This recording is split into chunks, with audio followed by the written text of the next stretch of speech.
mobil. Bilang baik ya. Doain. Iya, sama-sama doain. Makasih ya. Doain ya.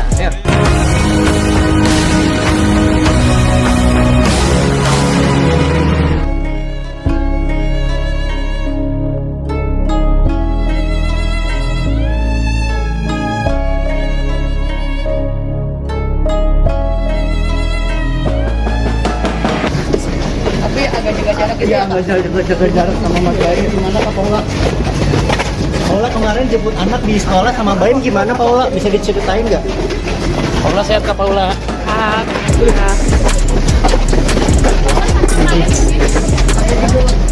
Kak Paula kemarin jemput anak sama Baim di sekolah gimana Kak Paula?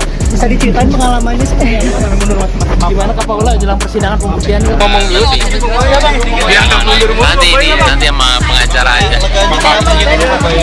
Iya, leganya ya. Jalan. Ya gimana ya? Awas. Netizen tanah air kembali dibuat heboh dengan pernyataan terbaru Baim Wong beberapa saat yang lalu. Bagaimana tidak, kepada awak media, Baim Wong masih sempat mengatakan Paula Verhoeven sebagai istrinya.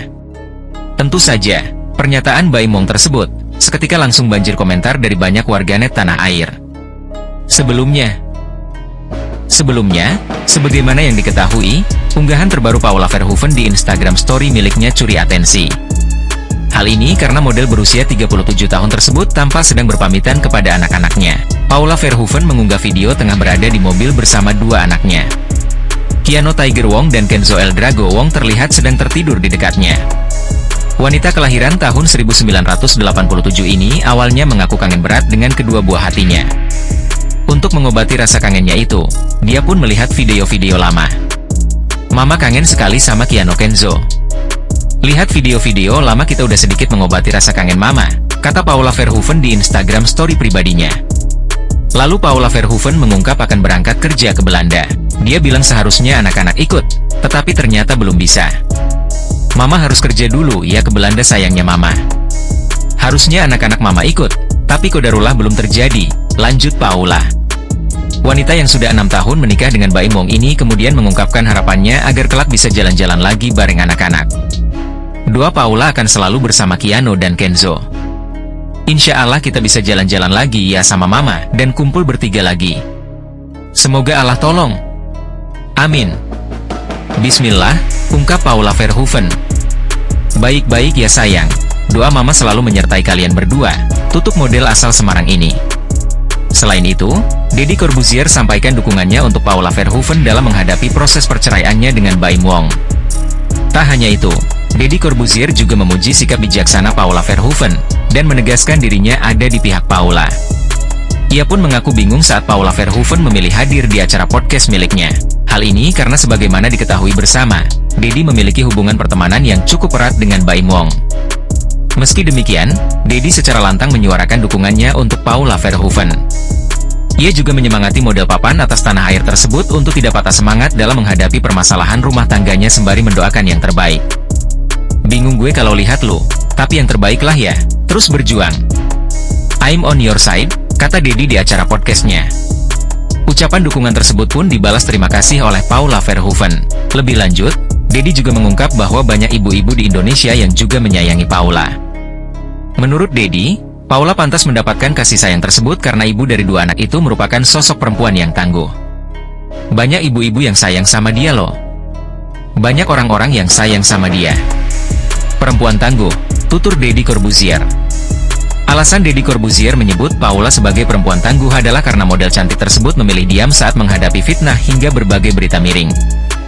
Menurut Deddy, tak semua orang bisa melakukan hal tersebut. Paula pun membenarkan banyaknya hujatan dan berita miring yang ditujukan padanya. Perempuan berusia 37 tahun ini memiliki alasan sendiri mengapa dirinya memilih bungkam. Terutama ketika banyak yang menghujat perkara Baim Wong menuduh Paula berselingkuh dengan seorang pria. Menurut aku, kadang-kadang kita kalau ngomong kan gampang ya. Jadi sebenarnya tantangan sih dengan kita diam. Ya kita harus belajar diam, tutur Paula. Nah, gimana nih menurut netizen yang terhormat? Silahkan berkomentar ya.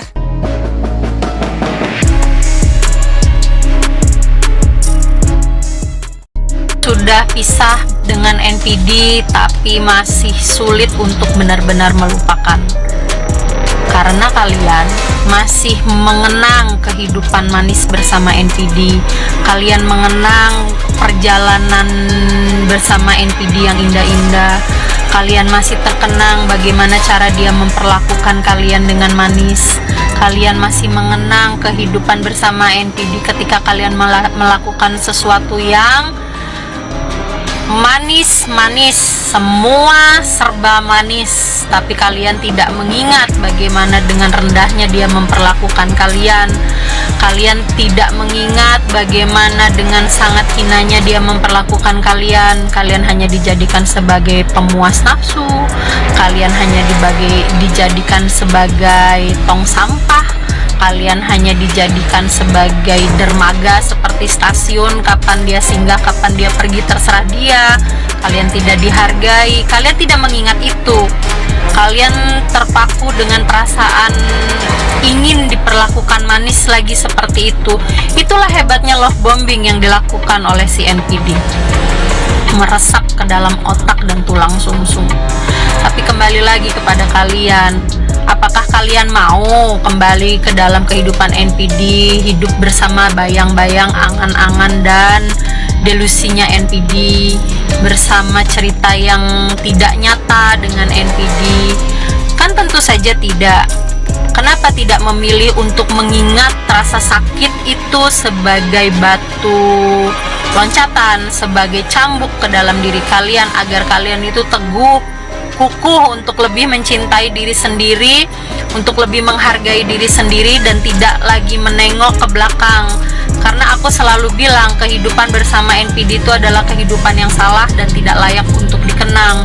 Kenapa? Karena semuanya manipulasi. Ketika kalian masih terkenang dengan kehidupan manis-manis bersama NPD, disitulah kalian itu menjadi orang yang sangat mudah dimanipulasi kembali oleh si NPD.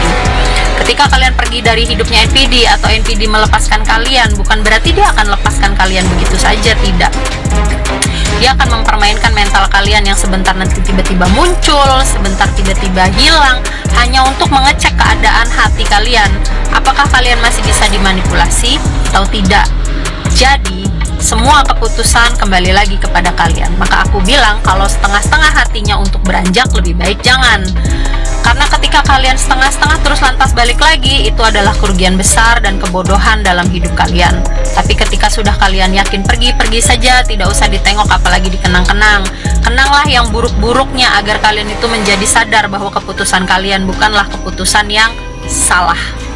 Seorang narsistik itu akan menghalalkan segala cara untuk bisa mendapatkan perhatian, untuk bisa mendapatkan pengakuan dengan menggunakan teknik ini. Teknik ini tuh paling identik sama mereka. Teknik ini paling ampuh yang dilakukan seorang narsistik untuk bisa menggait orang lain, untuk bisa mendapatkan perhatian atau pengakuan dari banyak orang. Teknik ini aku yakin kalian pasti pada tahu ya, itu teknik manipulatif. Setuju nggak nih? Mereka tuh memang senang banget memanipulasi orang lain, memutarbalikkan fakta. Untuk apa? Untuk bisa menghalalkan segala cara untuk mencapai tujuan dia. Tidak peduli perasaan orang lain, yang penting keinginan dia itu tercapai. Itu cara yang paling gampang adalah memanipulasi orang lain. Setuju nggak nih? Hai, kalian tahu nggak apa hal yang paling menakutkan bagi seorang NPD ketika dia berpisah dengan supply lamanya yang dianggap adalah supply grade A? Ya, berpisah di sini dalam artian berpisah hidup, bukan berpisah mati ya. Beda kalau si supply grade A-nya meninggal dunia, itu beda. Jadi ini berpisah hidup. Pada intinya, seorang NPD tidak akan pernah meninggalkan supply yang dianggap dia adalah supply grade A. Itu tidak akan pernah terjadi. Sekalipun dia sudah melakukan kesalahan yang sangat luar biasa besar ya, baik itu dia selingkuh, dia menghabiskan uang, hutangnya di mana-mana, dia sudah menipu dan sebagainya, dia akan tetap kembali kepada supply grade A menurutnya. Karena dia yakin ketika dia bersama dengan supply grade A ini, si supply grade A ini entah dengan cara apa bisa mengembalikan atau memulihkan situasi tersebut.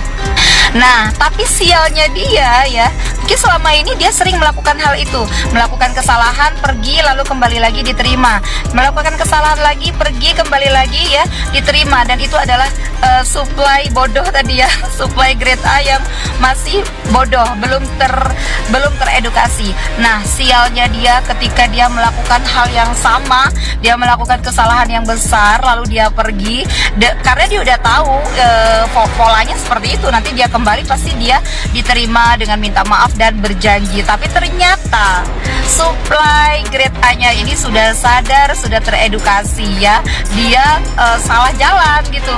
Pas dia kembali lagi, si supply grade A-nya tidak menerima sama sekali, dan dengan terpaksa mereka harus berpisah. Apa yang akan dilakukan si NPD? Yang pertama, dia akan memastikan supply grade A-nya akan lumpuh dengan cara jangan main-main dengan seorang NPD.